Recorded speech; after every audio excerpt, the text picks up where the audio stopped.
할렐루야. 오늘도 귀한 주일을 성수하시고 또 예배의 자리에 나오신 여러분 환영하고 축복합니다.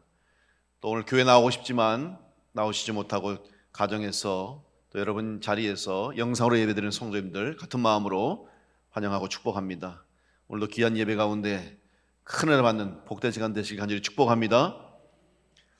오늘은 성령 강림절입니다. 그리고 우리 감리교를 창시하시고 시작하신 영국의 존 웨슬리 목사님의 회심을 기념하는 웨슬리 회심 283주년 기념주일이기도 합니다. 성령 강림은 우리 기독교에 있어서 교회의 출발점이 되는 날입니다. 교회가 성도들이 모임으로 시작됐지만 또 주님의 제자들이 성도들이 모여서 주님의 모인 교회를 이루었지만 그 모임이 교회가 되게 되고 또 그 모임 속에서 주님의 뜻을 이루는 교회가 된 것은 바로 성령을 받음으로 출발했던 것입니다.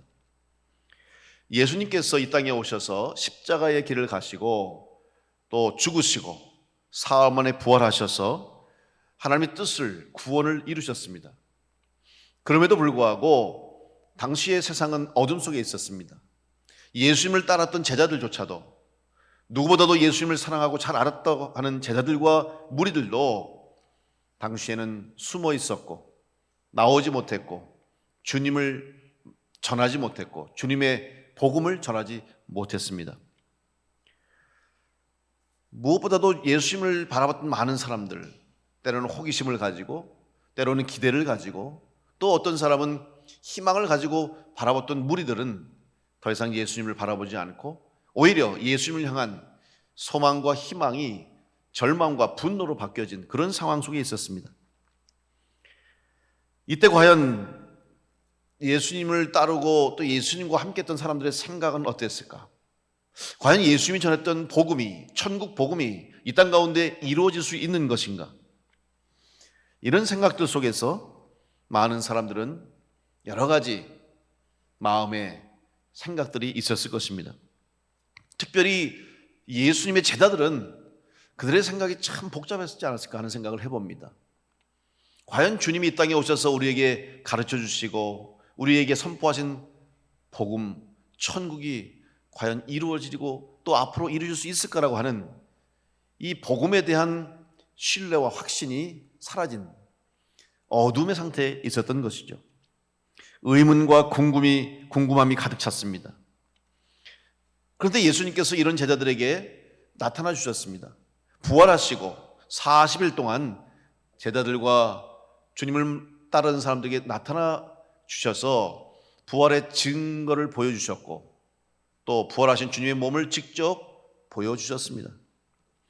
그리고 40일째 하늘로 올라가시면서 예수님이 그들에게 부탁하신 말씀이 있습니다. 사도행전 1장 4절에서 5절 말씀 보면 사도와 함께 모이사 그들에게 분부하여 이르시되 예루살렘을 떠나지 말고 내게서 들은 바 아버지께서 약속하신 것을 기다리라. 요한은 물로 세례를 베풀었으나 너희는 몇 날이 못되어 성령으로 세례를 받으리라 하셨느니라. 주님의 말씀은 너희가 예루살렘을 떠나지 말라는 거예요.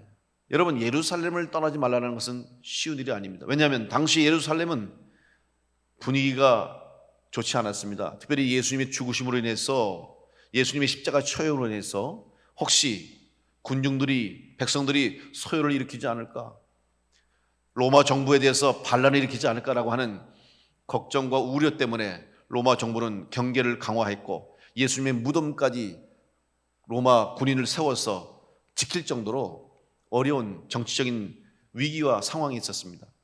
그리고 많은 사람들은 예수님을 따르던 사람조차 예수님과의 관련성을 부정하고 부인하고 예수님과 상관없는 채 지금 지내고 있는 상황입니다. 예루살렘에 있는 것이 평안하지 않고 좋지 않습니다. 그런데 예수님은 예루살렘을 떠나지 말라는 거예요. 뿐만 아니라 약속하신 하나님께서 주시겠다고 약속하신 것을 기다리라. 그것은 바로 성령을 기다리라는 겁니다. 너희들이 비록 요한의 물세례를 받았지만 회개했지만 성령을 받아야 된다. 성령 세례를 받을 것이니 기다리라는 것입니다. 한편으로 생각해 보면 예수님께서 만약 하늘로 승천하시기 전에 제자들과 그 모인 무리들에게 내가 너희들에게 성령의 세례를 줄 것이다. 그러면서 한 사람에게 안수하시고 사람마다 안수하고 기도할 때 성령의 충만한 역사가 나타나고 그들이 성령을 받고 성령의 증거를 체험하면 얼마나 멋있겠습니까? 얼마나 드라마틱합니까? 그러면 그들이 역시 성령이 있구나, 하나님의 말씀이 이루어졌구나, 예수님의 말씀이 사실이구나, 아마 이러한 조금 더 자신 있게 그리고 편안하게 하나님께서 부탁하신, 주님의 부탁하신 일들을 할 텐데, 주님이 하신 말씀은 나는 하늘로 갈 테니 너희들은 기다리라. 왜 예수님께서 기다리라고 하셨을까? 예수님께서 왜 약속을 하시고 기다렸을까? 이것은 아마 주님께서 주신 약속을 이루어주기 위해서는 믿음이 필요함을 가르치기 위함이었고, 또 하나님의 때가 이루어져야 한다는 것을 주님 말씀하셨죠. 그래서 제자들이 묻습니다. 그러면 언제가 그때입니까? 라고 할 때 예수님이 때와 시기는 너희들이 알 바 아니다. 하나님께 달려있으니 너희는 기다리라. 이렇게 말씀하시는 거예요. 그리고 예수님께서 승천하셨습니다. 이제 그들은 성령을 받아야 합니다. 주님이 부탁하셨고 말씀하셨기 때문에 마가의 다락방에 모여서 두려움 속에서, 불안함 속에서, 걱정, 우려 속에서 그들은 기도했습니다.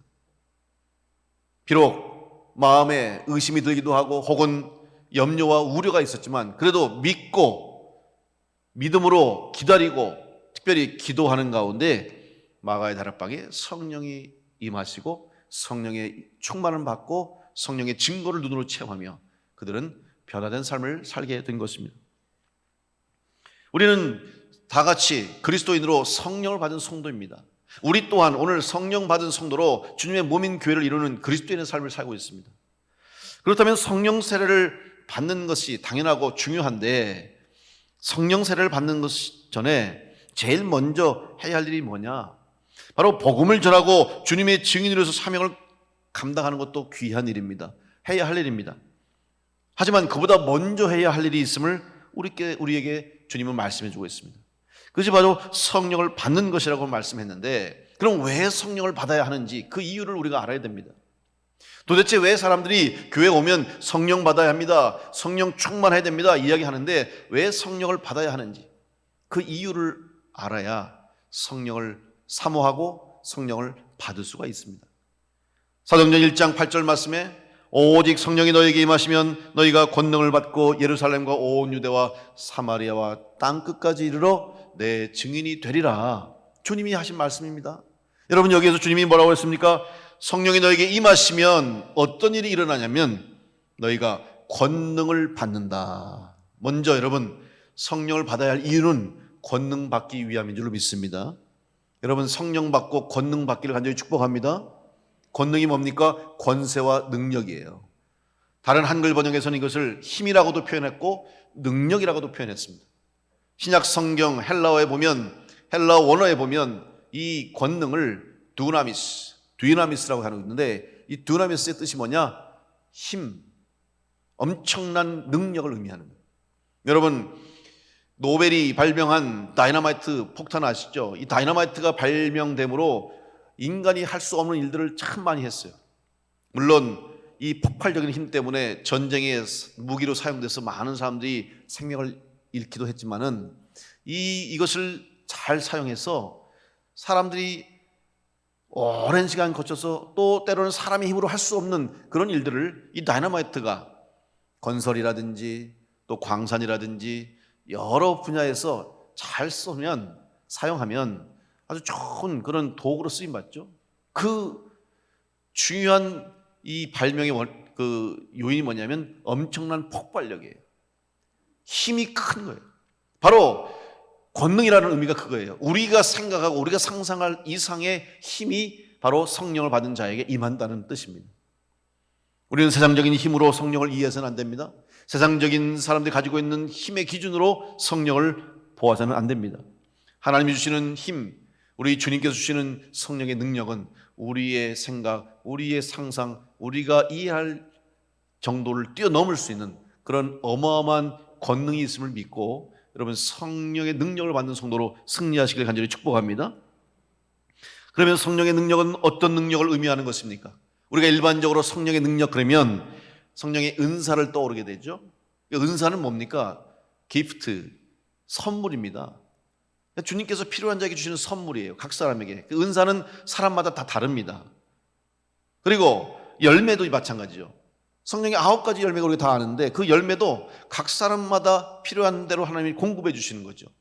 그런데 이런 성령의 은사나 열매를 통해서 우리가 성령의 능력을 경험할 수 있지만 이것은 아주 극히 제한적이고 일부분적인 것입니다.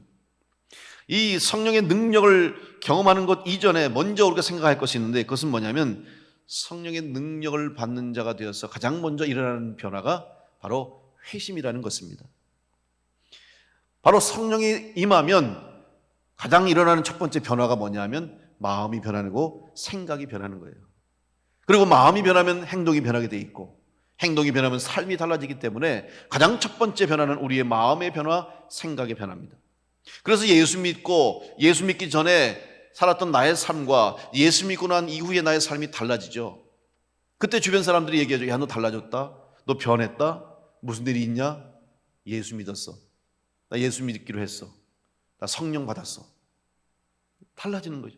왜? 마음이 달라지기 때문에 자연스럽게 생활과 삶이 변화가 일어나는 것입니다. 그런데 삶의 변화가 일어나는 것은 무엇을 의미합니까? 여러분, 우리의 삶이 바뀌는 것, 인간이 바뀐다고 하는 것, 인간이 변한다고 하는 것 참 어려운 일입니다. 어떤 사람은 자신 있게 얘기해요. 인간은 절대로 변하지 않는다. 어떻게 보면 맞는 말이에요. 우리의 본성이 변하지 않습니다. 사실 우리의 각각 여러분이 가지고 있는 DNA, 기질들이 있잖아요. 기질들은 사실 안 변해요. 그래서 MBTI라든지 여러 가지 사람이 그 성향과 성격과 성질을 이제 분석하고 또 파악하고 이해하는 이런 여러 가지 학문적인 분야들이 발달되어 있는데 그거 해보면 정확하게 나오더라고요. 저도 지난번 간단하게 우리 가족 식구 넷이 앉아가지고 그걸 한번 테스트를 해봤어요. 미니 간략 테스트를 해보니까 아주 정확하게 그 성격을 파악하는데 다 달라. 그리고 정말 똑같은 상황인데도 전혀 다른 반응을 보이는 거 보면서 참 재미있다. 근데 그게 안 바뀌어져요. 바꾸려고 노력하고도 안 바뀌어져요. 그러면 사람이 변하는 것이 과연 불가능한 것인가? 아니면 삶이 변하는 것이 과연 가능하지 않을까? 이렇게 생각할 수 있지만 여러분, 우리의 기질은 그대로고 우리의 체질은 그대로고 우리의 성향은 그대로라 할지라도 성령 충만하면, 성령 받으면 우리의 삶이 달라지게 될 줄로 믿습니다.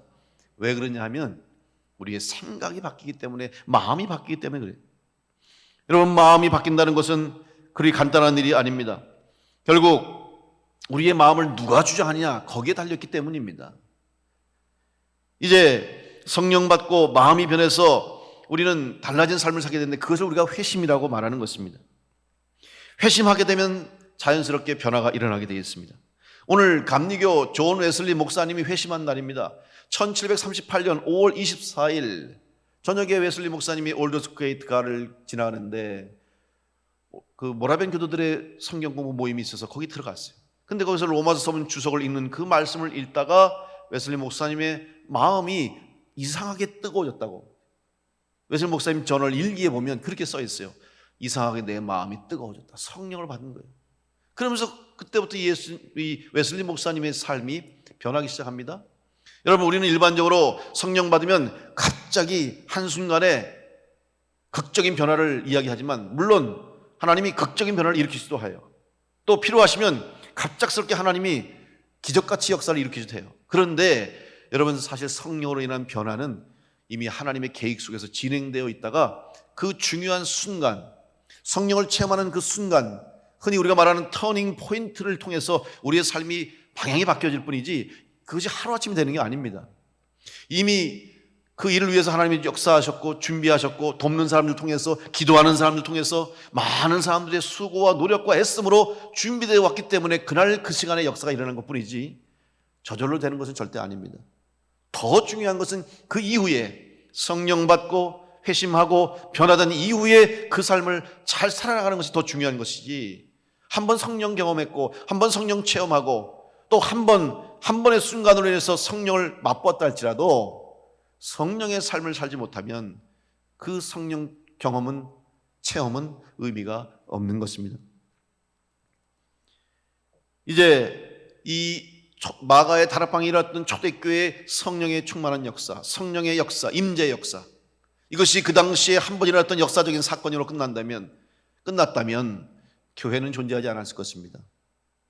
또한 웨슬리 목사님이 283년 전에 경험했던 그 회심의 역사가 한 번의 사건, 한 번의 이벤트로 끝났다면 이 땅에 감리교는 존재하지 못했을 것이고 교회도 세워지지 않았을 것이고 많은 감리교를 통한 구원의 역사가 일어나지 않았을 것입니다.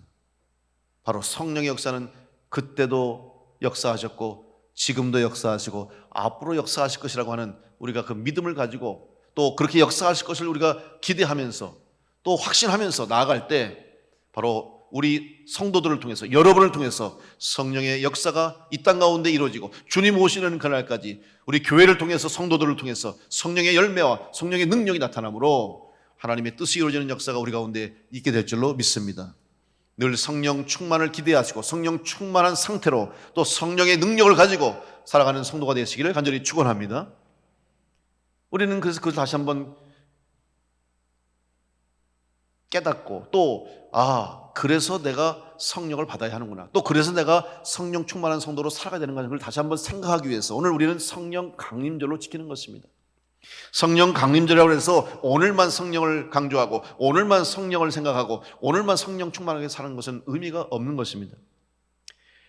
이제 그렇다면 우리가 성령 충만한 성도로 이 땅 가운데서 능력 있는 성도의 삶을 살기 위해서 그럼 어떤 성도의 삶을 살 것인가? 먼저 우리는 예수님께서 우리에게 부탁하신 말씀을 기억해야 됩니다. 예수님이 6월절 만찬을 하시고 이제 십자가의 길을 가시기 위해서 제자들과 함께 만찬을 마치신 후에 베드로에게 특별히 부탁하신 말씀이 있습니다. 무슨 말씀이냐면 지금 사탄이 너희들을 마치 밀 까부르듯이 너희들을 유혹하고 시험에 들게 할 수 있다. 그래서 내가 너를 위해서 믿음이 떨어지지 않도록 기도했다. 주님이 그렇게 베드로에게 말합니다. 그랬더니 베드로가 뭐라고 얘기한지 아십니까? 누가복음 22장 33절 34절 말씀에 보면 그가 말하되 주여 내가 주와 함께 오게도 죽는 데에도 가기를 각오하였나이다. 베드로의 대답이에요. 무슨 말이냐면 주님 걱정하지 마십시오. 나는 주님이 죽으시면 죽음 자리까지 가겠습니다. 주님이 감옥에 가면 거기까지도 같이 가겠습니다. 걱정하지 마십시오. 시험 들지 않습니다. 믿음이 떨어지지 않습니다. 이렇게 자신 있게 대답한 거예요. 그랬더니 주님께서 뭐라고 그랬습니까? 베드로야 내가 내게 말하노니 오늘 닭 울기 전에 내가 3번 나를 모른다고 부인하리라. 이 말씀대로 베드로는 그날 밤에 예수님을 3번씩이나 모른다고 부인했어요. 조금 전까지만 해도 내가 주님과 함께 죽는 데까지 가겠습니다. 주님 감옥에 가시면 거기도 가겠습니다. 이렇게 큰 소리 쳤던 베드로가 예수님을 모른다고 한 번도 아니고 3번씩, 그것도 심지어는 심한 욕설까지 하면서 주님을 부인했다는 사실을 우리는 잘 알고 있습니다. 그리고 주님께서 십자가에서 돌아가실 때 베드로는 그 앞에 나오지 못했습니다. 주님 죽으시고 무덤에 장사된 이후에도 예수님 사랑하는 여인들은 주님의 시신이라도 만나고 주님 시신이라도 정성껏 수습하려고 군인들이 경비를 쓰는 그 삼엄한 상황에도 무덤 곁에 갔지만 베드로는 나타나지 않았습니다. 제자들도 나오지 않았습니다. 이랬던 베드로가 지금 오늘 사도행전 2장의 말씀 보십시오. 설교를 하는 거예요. 유대인들을 향해서 설교하는데 얼마나 자신 있게 담대하게 내가 만난 예수님, 부활하신 예수님, 살아계신 예수님을 증거하고 있다는 사실. 아니 어떻게 이렇게 달라질 수 있습니까? 어떻게 이렇게 변할 수 있습니까? 바로 성령 받았기 때문에 성령 충만함으로 이런 변화가 일어나게 된 것입니다. 회심이 있었다는 것이죠. 바로 베드로의 회심이 일어나는 것은 그가 성령 받고 주님의 살아계심을 경험했기 때문에 가능했던 것입니다. 사도 바울도 다메섹에서 그가 사울이라는 이름을 가지고 예수님을 믿는 사람들 쫓고 잡아서 핍박하고 박해했던 그였지만 다메섹에서 살아계신 부활하신 주님의 음성을 듣고 눈이 멀었다 다시 떠지는 경험을 통해서 바울로 이름을 바꾸고 이제는 예수를 핍박하는 것이 아니라 예수님의 이름을 증거하는 스스로 사도가 되어서 교회를 세우고 복음을 전하고 특별히 이방 민족을 향해서 복음을 전하게 되는 위대한 사도가 되었습니다. 어떻게 이런 변화가 일어날 수 있습니까? 바로 성령 받고 회심했기 때문에 가능한 일인 줄로 믿습니다. 여러분 성령의 능력은 사람을 바꿉니다. 성령의 능력은 우리의 마음을 바꿔줍니다. 오늘 우리의 마음이 다시 한번 주님을 향한 마음으로 바꿔줄 수 있도록 성령의 능력을 통해서 회심의 능력을 경험하는 복된 성도들 되시기를 간절히 축원합니다.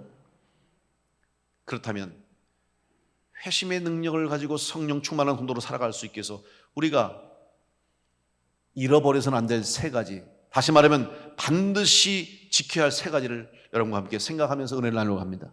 첫 번째, 오늘 우리는 성령 충만한 성도로 삶을 살기 위해서, 회심의 능력을 가진 성도로 살기 위해서 우리 믿음의 중심을 잃지 말아야 합니다.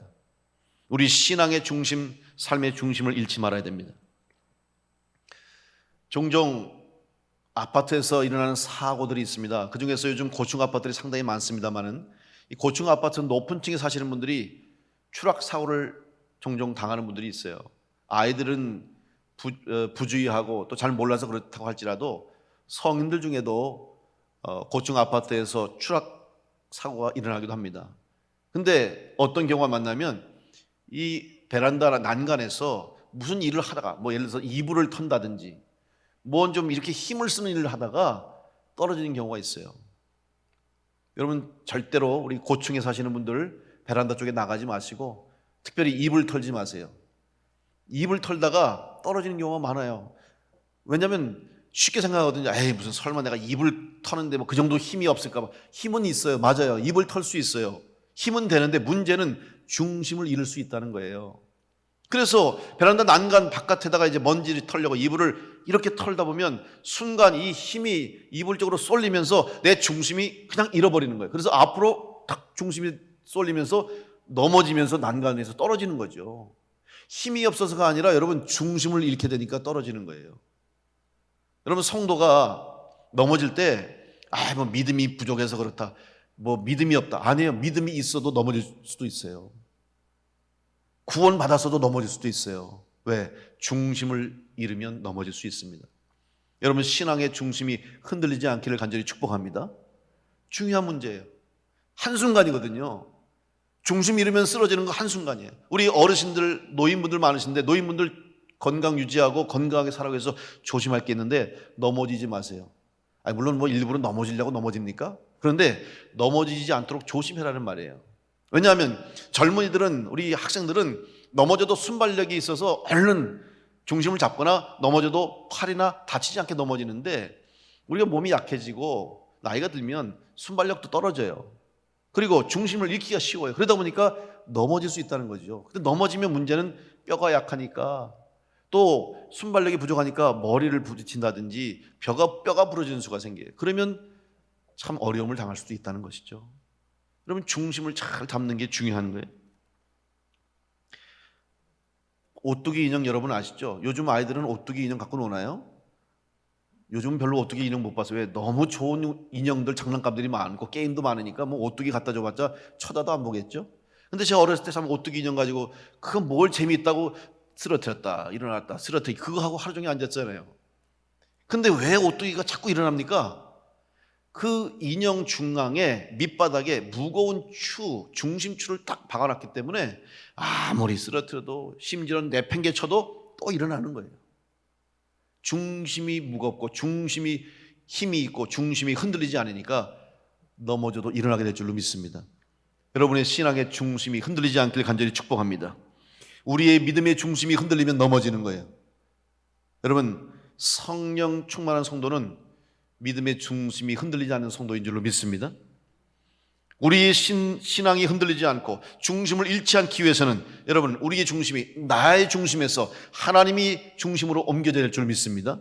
다시 말하면 내가 중심이 된 삶을 살지 마시고 하나님이 내 삶의 중심이 되실 때 우리는 쓰러지지 않고 흔들리지 않게 됩니다. 여러분의 노력과 수고가 모든 것을 결정한다고 생각하지 마십시오. 내가 아무리 수고하고 내가 아무리 땀 흘려 노력해도 하나님의 은혜가 없이는 열매를 거둘 수 없습니다. 내 지식과 판단이 최고라고 생각하십니까?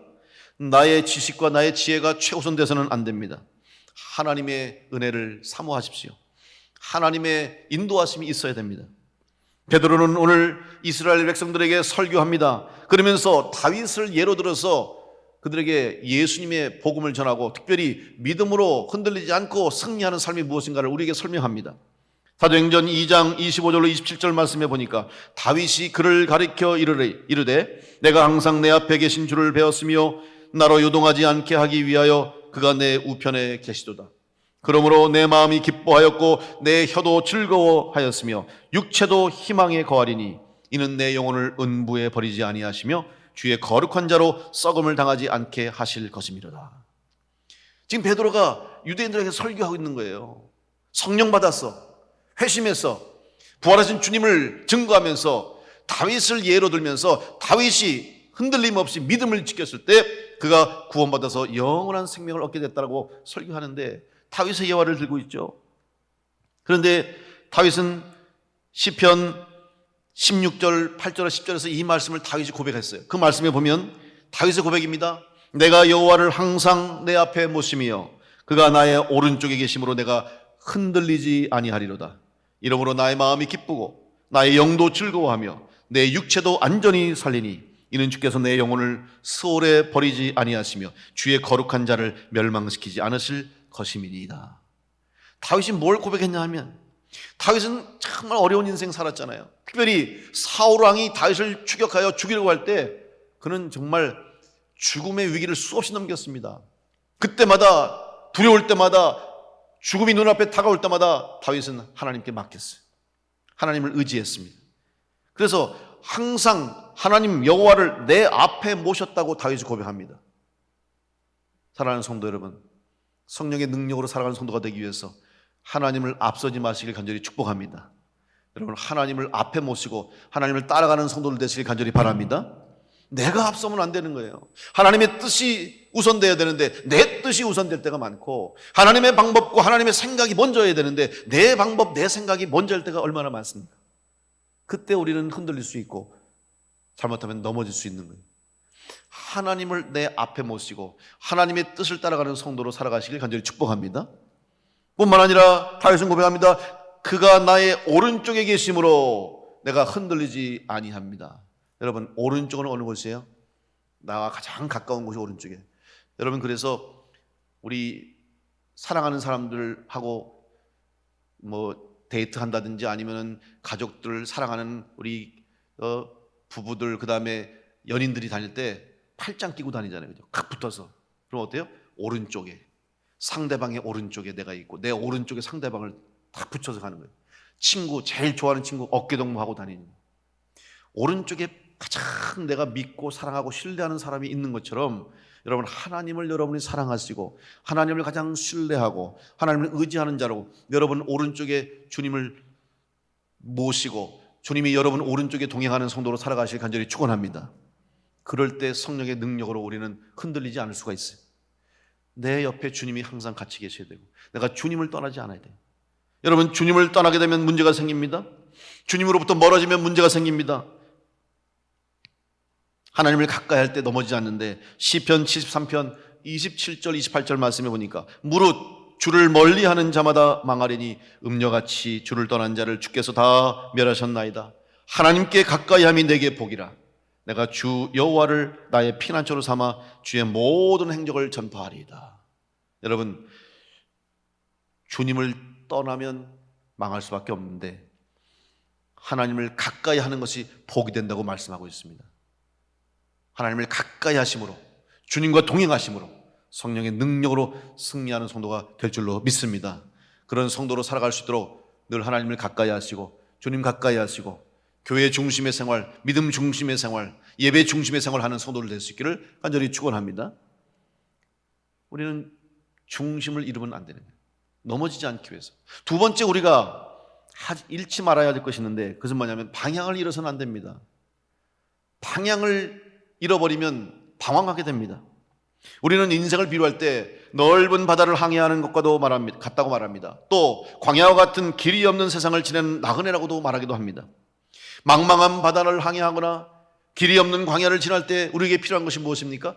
방향을 알 수 있는 나침반과 지도가 필요해요.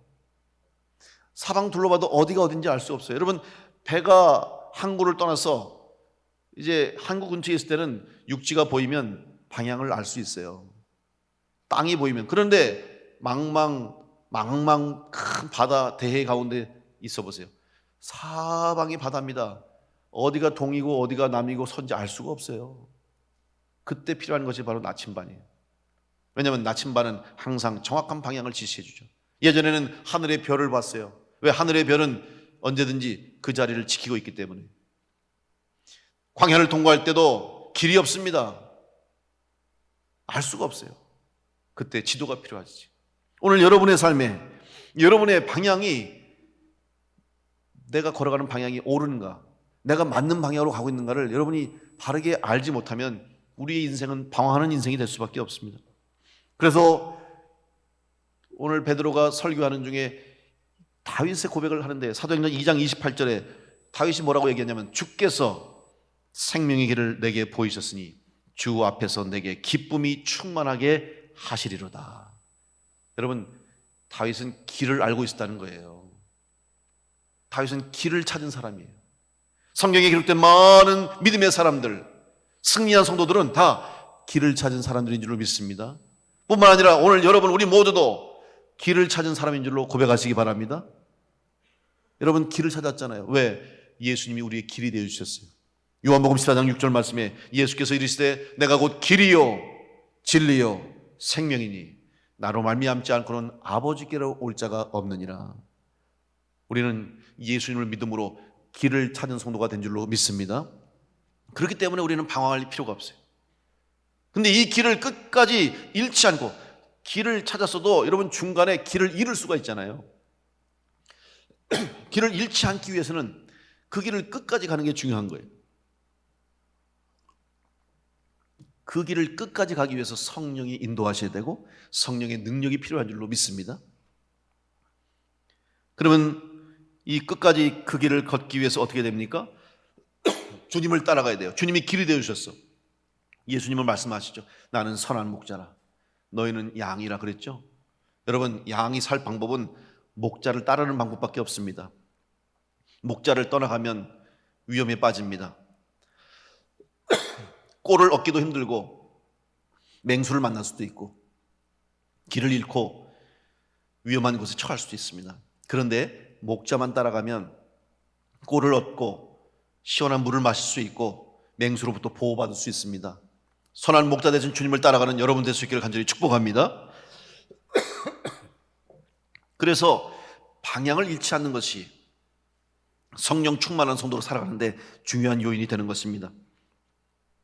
인생의 방향도 중요하지만 특별히 우리는 영적인 삶을 사는 성도로서 내 삶의 방향, 우리는 영적인 존재입니다. 그래서 영이 흔들리면 육도 흔들려요. 건강한 삶을 살기 원하신다면 여러분 영적으로 풍성한 성령 충만한 성도의 삶을 살아가시길 간절히 축복합니다. 마지막 세 번째로 성령의 능력을 가지고 회심한 성도로 살아가는 성도가 되기 위해서는 믿음을 잃지 않도록 끝까지 포기하지 말아야 합니다. 우리들의 신앙과 삶은 하나님 중심대로 살고 말씀대로 순종하며 살아가는 성도가 되어야 됩니다. 그런데 우리가 그 믿음의 길을 간다고 할지라도 우리 성도들에게는 뜻하지 않은 시험과 환난과 시련이 찾아올 때가 있습니다. 뜻하지 않게 찾아온 어려움과 인생의 위기를 만났을 때 우리가 어떻게 해야 되겠습니까? 그때야말로 진짜 믿음이 필요할 때입니다. 물론 평상시에도 우리는 흔들림 없는 믿음이 요구되고 있습니다. 항상 언제나 변함없는 믿음이 있어야 됩니다. 그런데 특별히 믿음이 필요할 때는 언제냐면 위기를 만났을 때 믿음이 필요한 거예요. 그때를 위해서 사실 믿음을 가진 거예요. 그런데 많은 사람들은 평상시에는 잘 믿다가 위기를 만나고 시련을 만나고 어려움 만나면 그때 믿음을 다 버리는 사람들이 너무 많아요. 너무 안타까운 거죠. 그때를 위해서 믿음을 지켰는데, 그때를 위해서 믿음을 굳건히 지키고 왔는데 왜 믿음을 버리는가? 마치 항로를 정하고 목적지를 향해 항해하는 배가 바다 한가운데서 폭풍을 만납니다. 이제는 어떻게 할 수가 없어요. 파도가 산 같은 파도가 밀려오고 비바람이 몰아칩니다. 피할 항구도 없어요. 피난처도 없어요. 어떻게 합니까? 더 나가면 위험하니까 그냥 그 자리에서 폭풍이 지나갈 때까지 기다립시다. 그 배는 반드시 전복합니다. 파도가 삼켜버려요. 그럼 어떻게 됩니까? 아무리 큰 파도가 몰려와도 비바람이 몰아쳐도 항로를 정한 대로, 방향을 정한 대로 길을 놓지 말고 그냥 전진하는 거예요. 파도를 부딪히면서 나가면서 나가야지만 그 폭풍을 이겨내는 거예요. 폭풍이 무섭다고, 파도가 무섭다고, 비바람이 두렵다고 그냥 그 자리에서 닻을 내려버리고 가만히 있으면 그 파도에 휩쓸려서 결국은 전복되고 가라앉고 말 거예요. 오늘 우리 인생에 폭풍을 만난 것 같습니다. 뜻하지 않은 풍랑을 만난 것 같아요. 예기치 못했던 어려움이 닥쳐옵니다. 여러분, 이때 믿음을 가지고 하나님이 약속하신 말씀을 붙잡고 하나님께서 가라 하신 대로 순종하고 나갈 때 이 폭풍을 통과하고 어두운 동굴을 통과해서 빛 가운데로 나가는 은혜를 얻게 될 줄로 믿습니다. 포기하지 마시고 믿음으로 나가는 여러분 되시길 간절히 축복합니다. 사도 바울은 복음 전도자로서 수많은 고난과 핍박을 받았습니다. 고린도후서 6장에서 사도 바울은 스스로를 이렇게 고백합니다. 환난과 궁핍과 고난과 매맞음과 갇힘과 난동과 수고로움과 자지 못함과 먹지 못함 가운데서도 포기하지 않고 끝까지 복음을 전했습니다. 사도 바울의 고백이에요. 그리고 그의 인생 사명을 다 하고 마지막에 자기 인생을 돌아보면서 유언하듯이 자신 있게 자기 인생을 고백할 때 이렇게 말합니다. 디모데후서 4장 7절 말씀에 나는 선한 싸움을 싸우고 나의 달려가기를 마치고 믿음을 지켰으니 이제후로는 나를 위하여 의의 면류관이 예비되었으므로 주 곧 의로우신 재판장이 그날에 내게 주실 것이요 내게만 아니라 주의 나타나심을 사모하는 모든 자에게도니라. 사도 바울은 분명히 믿었습니다. 확신합니다. 자기는 선한 싸움을 싸우고 달려갈 길을 다 마쳤다고 했어요. 그랬더니 약속하신 의의 면류관이 예비되어 있는 것을 보는 거예요. 그런데 이것은 사도 바울에게만 해당되는 이야기 아닙니다. 사도 바울에게만 주신다고 약속하신 것이 아니라 사도 바울이 고백한 대로 내게만 아니라 주의 나타나심을 사모하는 모든 자도 똑같이 선한 싸움을 싸우고 또 달려갈 길을 마치고 승리하면 의의 면류관을 주실 것이고 하나님이 약속하신 천국 백성 될 수 있다고 하는 고백을 하는 것입니다. 오늘 사도 바울같이 이 고백이 여러분의 고백이 될 수 있기를 간절히 축원합니다. 여러분 약속의 면류관을 바라보시길 간절히 바랍니다. 상 받는 그날을 바라보면서 지금 어렵고 힘든 시간들을 이겨내십시오. 포기하지 말고 끝까지 믿음으로 승리하시길 간절히 바랍니다. 예수 그리스도를 구주로 믿고 구원받는 성도로 특별히 성령의 능력을 우리가 받았기 때문에 우리에게 성령의 권능이 있기 때문에 우리는 쓰러지지 않고 넘어지지 않고 헤매이지 않고 시험 들지 않고 끝까지 이 길을 가게 될 줄로 믿습니다. 왜냐하면 예수님이 이미 이기셨기 때문에 대장 되신 예수님이 승리하셨기 때문에 우리도 승리한 것이고 우리도 승리할 것이고 마지막까지 주의 말씀대로 살아가는 성도들에게는 의의 면류관 천국 백성이 예비되어 있음을 믿고 여러분 지금의 힘든 어려운 시간 상황 속에서도 성령의 능력을 의지해서 회심한 성도답게 흔들림 없이 나아가 전진하는 성도 될 수 있길 간절히 축복합니다. 다시 한번 성령의 은혜가 성령의 충만함이 성령의 권능과 능력이 회심의 능력이 오늘 우리 안에 있음을 고백하시고 성령 충만한 성도답게 살아감으로 하나님을 기쁘시게 하고 하나님께 영광 돌리고 여러분 삶 가운데는 아름다운 성령의 열매가 가득 차고 성령의 증거들이 나타날 수 있는 복된 성도와 교회가 될 수 있기를 간절히 축원합니다. 기도하겠습니다.